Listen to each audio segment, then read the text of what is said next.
إن الحمد لله نحمده تعالى ونستعينه ونستغفره ونعوذ بالله من شرور أنفسنا ومن سيئات أعمالنا. من يهده الله فلا مضل له ومن يضلل فلا هادي له. وأشهد أن لا إله إلا الله وحده لا شريك له، وأشهد أن محمدا عبده ورسوله. يا أيها الذين آمنوا اتقوا الله حق تقاته ولا تموتن إلا وأنتم مسلمون. يا أيها الناس اتقوا ربكم الذي خلقكم من نفس واحدة وخلق منها زوجها وبث منهما رجالا كثيرا ونساء. واتقوا الله الذي تساءلون به والأرحام إن الله كان عليكم رقيبا. يا أيها الذين آمنوا اتقوا الله وقولوا قولا سديدا يصلح لكم أعمالكم ويغفر لكم ذنوبكم، ومن يطع الله ورسوله فقد فاز فوزا عظيما. فإن خير الحديث كتاب الله، وخير الهدي هدي محمد صلى الله عليه وعلى آله وسلم، وشر الأمور محدثاتها، وكل محدثة بدعة، وكل بدعة ضلالة، وكل ضلالة في النار. أيها الناس jamaah Jumat yang dimuliakan oleh Allah Subhanahu wa taala. Sesungguhnya perkara yang paling penting untuk kita perhatikan setelah kita bersyahadat, setelah kita bertauhid, adalah memperhatikan pelaksanaan salat 5 waktu, termasuk di dalamnya salat Jumat ini. Allah Subhanahu wa taala benar-benar memuliakan dan mengagungkan salat 5 waktu ini, dan segala yang Allah Subhanahu wa taala agungkan dan muliakan, maka wajib bagi kita untuk memuliakannya dan mengagungkannya. Saking agungnya dan mulianya salat 5 waktu ini, jemaah sekalian, Allah Subhanahu wa taala memerintahkan nabinya untuk melakukan perjalanan Isra dan Mi'raj untuk menerima perintah pelaksanaan salat 5 waktu tersebut. Dibandingkan dengan perintah-perintah yang lain, Nabi alaihi salatu wassalam berada di bumi, di atas bumi, pada saat beliau menerima pelaksanaan perintah-perintah yang lainnya. Tetapi pada perkara salat 5 waktu ini, Nabi kita Muhammad SAW dimi'rajkan, dinaikkan sampai ke atas langit, sampai ke Sidratul Muntaha untuk menerima kewajiban pelaksanaan salat 5 waktu. Ini menunjukkan tentang mulianya dan agungnya. Maka wajib bagi kita mengagungkan dan memuliakan segala yang diagungkan dan dimuliakan oleh Allah Subhanahu wa taala dan Rasul. Dan cara bentuk pengagungan kita kepada Allah Subhanahu wa taala dan Rasulnya adalah menjaga salat 5 waktu ini dengan sebaik-baiknya. Salat 5 waktu, jemaah sekalian, adalah amalan yang akan paling pertama diperiksa oleh Allah Subhanahu wa taala nanti pada hari kiamat. Allah Subhanahu wa taala melalui Rasulnya memberitakan, inna awwala ma yuhasabu bihi al-'abdu yawmal qiyamati min 'amalihi salatuh. Sesungguhnya amalan yang paling pertama diperiksa oleh Allah Subhanahu wa taala dari amalan-amalan hambanya adalah salat. فإذا صبحت أنجى ونجح. Apabila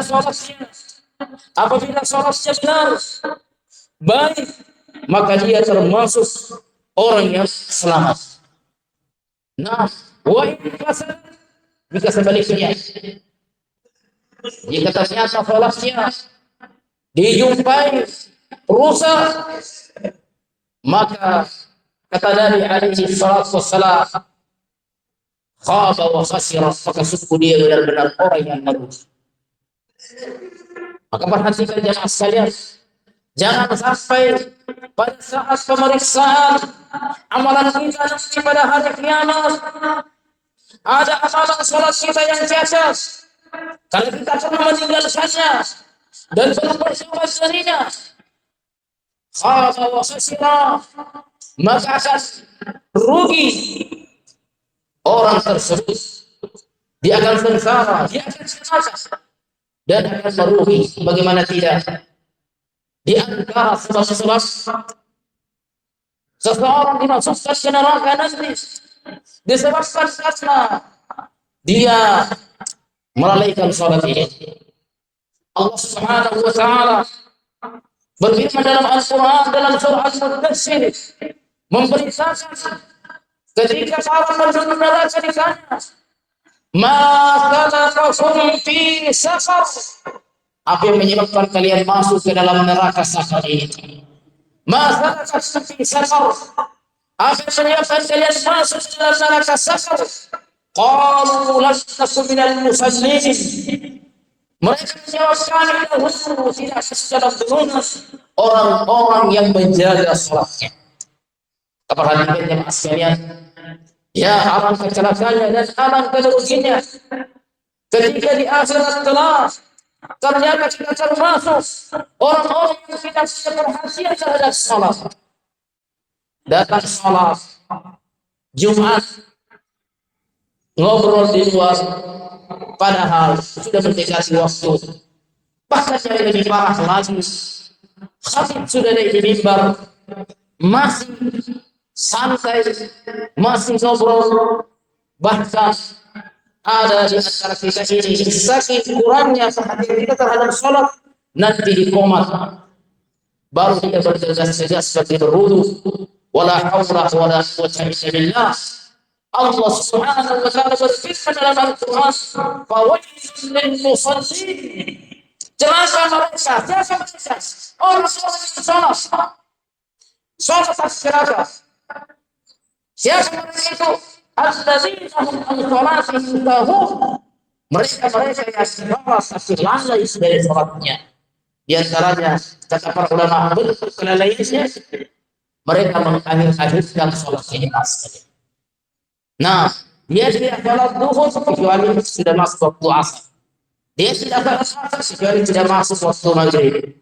Dia tidak salat maghrib, salat subuh kecuali matahari sudah terbit. Ini bentuk kelalaian. Nah, dia dalam pelaksanaan salat ini kalau kita tidak mempelajari tata cara pelaksanaan salat.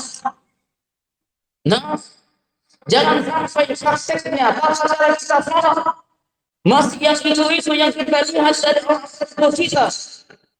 Ya kita tidak pernah melaksanakan apakah ini sesuai dengan dalilnya dari Al-Quran ataupun hadis-hadisnya Nabi sallallahu alaihi wasallam. Jangan sampai bacaan kita hanya itu, inna salat khusus, sementara banyak bacaan-bacaan yang lain. Jangan sampai kita dari dulu sampai sekarang kita masih mengatakan nawaitu ataupun usolli. Ya, dia berdasarkan dalil. Jemaah sekalian dari Allah Subhanahu wa taala, maka perhatikanlah sesuatu di antara perhatian kita terhadap salat adalah bagaimana caranya kita melaksanakannya sesuai dengan tuntunan Nabi kita Muhammad sallallahu alaihi wasallam, karena Nabi mengatakan, "Shallu kama ra'aitumuni usalli." Wahai sekalian umatku, kata Nabi, hendaknya kalian salat sama dengan seperti yang kalian lihat saya melaksanakannya. Kita dituntut untuk salat seperti tata cara pelaksanaan Rasulullah sallallahu alaihi wasallam. dan para sahabat telah melihat Nabi SAW salat. Kemudian datang para tabi'in yang melihat para sahabat salat. Atba'u tabi'in, demikian pula melihat para tabi'in, hingga datang para ulama a'immatul hadis seperti Imam Al-Bukhari, Imam Muslim, Imam Abu Dawud, Imam An-Nasa'i, Imam Tirmidzi, Ibnu Majah, pemilik kitab-kitab yang lainnya mencatat tata cara pelaksanaan salat tersebut. Dan hari ini kitab-kitab tersebut telah diterjemahkan. Apakah kita pernah membaca hal-hal terkait dengan pelaksanaan salat? Kita pernah pelajari. Nah, bapak sekalian, mungkin kalau bersisih menghabiskan waktunya berjam-jam, ya, untuk mempelajari tata cara bisnis, atau yang mau bertanya dan sedikit selesai, yang berkaitan tentang keselamatan kita di akhirat kelak, kita tidak mau pelajari. Ya, kita mau selamat, sementara kita tidak pernah mempelajari. Nah, tata cara pelaksanaan ibadah kita dalam Islam. Jamaah sekalian dimuliakan oleh Allah Subhanahu wa taala. Dan di antara bentuk perhatian kita terhadap salat adalah memerintahkan keluarga dan anak-anak kita melaksanakannya. Allah berfirman dalam Al-Qur'an, "Wa'mur ahlaka bis-shalati waqtabir 'alaiha la nas'aluka rizqan nahnu narzuquka wal 'aqibatu lit-taqwa." Kata Allah dalam Al-Qur'an, "Wa'mur ahlaka bis-shalati", perintahkan keluargamu, anak istrimu, dan siapa untuk melaksanakan salat.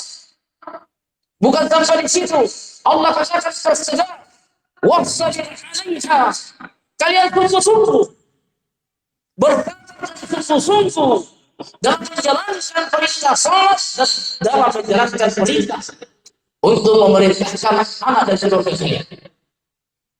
Kami tidak meminta rezeki kepada kalian.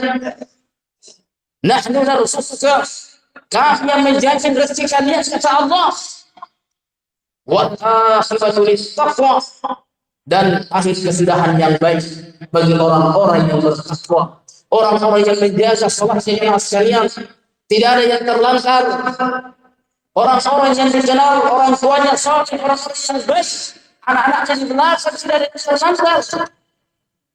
Yang terlantar orang-orang yang melantarkan agama Allah. Orang-orang yang terlantar anak cucu mereka adalah orang-orang yang melantarkan salat ini jamaah. Karena itu kita mulai bicara punya perhatian terhadap salat. Ya, mari kita menjadi contoh di tengah-tengah keluarga kita. Kita jaga salat di waktu kita. Kemudian kita mengajak anak istri kita untuk menjalankannya seperti dalam ayat tadi dan pula dalam hadis yang lain. Nabi alaihi wasallam mengatakan, "Muru auladakum bis-shalati wa hum abna'u sab'in." Perintahkan anak-anak kalian melaksanakan salat ketika mereka sudah berumur 7 tahun. 7 tahun ini sudah memayyiz, dan ini salah satu syarat sahnya salat adalah at-tamyiz. Orang yang memayyiz umur 7 tahun diperintah, dan belum boleh kita campur, belum boleh kita marahi mereka sampai umur 7, 8 tahun sampai 9 tahun, sampai memasuki umur 10 tahun. Nabi katakan, wasrifuhum alaiha, pukulnya mereka, berikan pukulan yang tidak mencederai, yang tidak melukai, yang tidak membakar. Wahum abna'u asyrin, ketika mereka berumur 10 tahun. 10 tahun berarti jika mereka main-main salat, mau tinggalkan salat, pada saat itu kita harus tegas. Adapun anak kecil 6, baru 5, 7 tahun kita sudah marahi, kita campur diri menyelisih dari petunjuk Nabi alaihi salatu wassalam. 8 tahun, 9 tahun pun boleh dipukul karena meninggalkan salat. Nabi katakan, wadribuhum wa hum abna'u asyrin, berikanlah pukulan, campukan yang tidak mencederai mereka. Yang mereka tahu bahwa ini kesalahan yang dilakukan ketika kapan berumur 10 tahun. Jamaah Jumat yang dimuliakan oleh Allah Subhanahu wa taala. Maka ini diantara bentuk perhatian kita terhadap salat. Ya, supaya kita menjadi orang-orang yang baik. Jangan sampai kita meninggalkan generasi-generasi yang mereka adalah orang-orang yang meninggalkan salat. Seperti yang Allah berkata dalam Al-Quran dalam surah Maryam, فَخَلَفَ مِنْ بَعْدِهِمْ خَلْفٌ أَضَاعُوا الصَّلَاةَ وَاتَّبَعُوا الشَّهَوَاتِ فَسَوْفَ يَلْقَوْنَ غَيًّا. Kemudian mereka meninggalkan suatu generasi yang buruk, yang jelek di belakang mereka. Ciri kejelekan itu bukannya apa? Adha'us shalah. Mereka menelantarkan salat. Wattaba'us syahawat. Mereka memperturutkan syahwat, memperturutkan hawa nafsu mereka, syahwat mereka, sehingga mereka lalai dari salatnya. Fasawfa yalqawna ghayya. Mereka itu kelak akan dimasukkan ke ghayya. Kata Abdullah bin Abbas, ghayya wadin fi jahannam. Nama lembah di dalam neraka jahannam.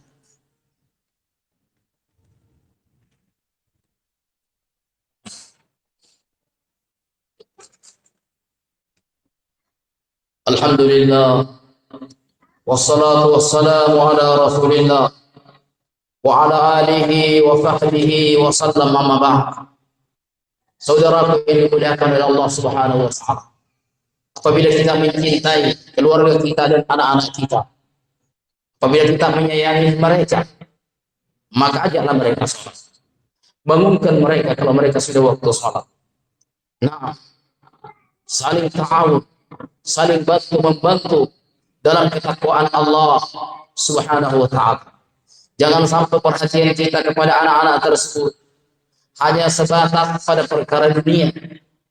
Subuh-subuh mereka kita sudah bangunkan supaya mereka cepat masuk sekolah, masuk kantor, apalagi mungkin di hari pertama, apalagi masa-masa ujiannya. Kita tidak ingin anak tersebut gagal, lolos, tidak lolos dari ujiannya, dari perkara dunia. Maka jangan sampai di akhirat kelak, ya, kita menjadikan anak-anak tersebut anak-anak yang tidak lolos dari Allah Subhanahu wa taala karena kita membiarkan mereka tidur. Nah, kita membiarkan mereka tidur padahal sudah waktu sholat. Terlebih lagi seperti pada sholat subuh ini jemaah sekalian. Kita sebagai orang tua tentunya akan diminta pertanggungjawaban oleh Allah Subhanahu wa taala. Nabi mengatakan, kullukum ra'i wa kullukum mas'ulun 'an ra'iyatihi. Kalian itu adalah ra'i, para pemimpin, penjaga, dan kalian akan dimintai pertanggungjawaban pada apa-apa yang kalian pimpin. Semoga Allah Subhanahu wa taala memberikan kepada kita taufiknya, kekuatannya, kelembutannya, sehingga kita dapat melaksanakan dan menjaga salat lima waktu ini, dan juga kita dapat memerintahkan kepada anak dan istri kita untuk melaksanakannya, dan siapa saja yang mampu untuk kita sampaikan kepada mereka, karena ini juga amalan yang besar, menyampaikan kebaikan kepada mereka dan saling mengingatkan. Allahumma inna nas'aluka al-huda wat-tuqa wal-'afaf wal-ghina. Allahumma rzuqna ilman nafi'an wa rizqan thayyiban wa 'amalan mutaqabbala. Allahumma ansur ikhwanana al-muslimina fi Gaza, fi Palestin, wa fi Suriya, wa fi kulli makan. Allahumma ansur ikhwanana fi Palestin wa fi Suriya wa fi kulli makan. Allahumma 'alaika bil yahudi wan nasara. Allahumma dammirhum tadmira. Allahumma mazzikhum kulla mumazzakin. Ya Azizu ya Qawiyyu ya Aziz. Allahumma ighfir lana wa liwalidayna warhamhuma kama rabbayana shaghira. Allahumma rabbana atina fid dunya hasanah wa fil akhirati hasanah wa qina adzaban nar. Sallallahu ala Muhammadin wa ala alihi wa sahbihi wa sallam. Walhamdulillahi rabbil alamin.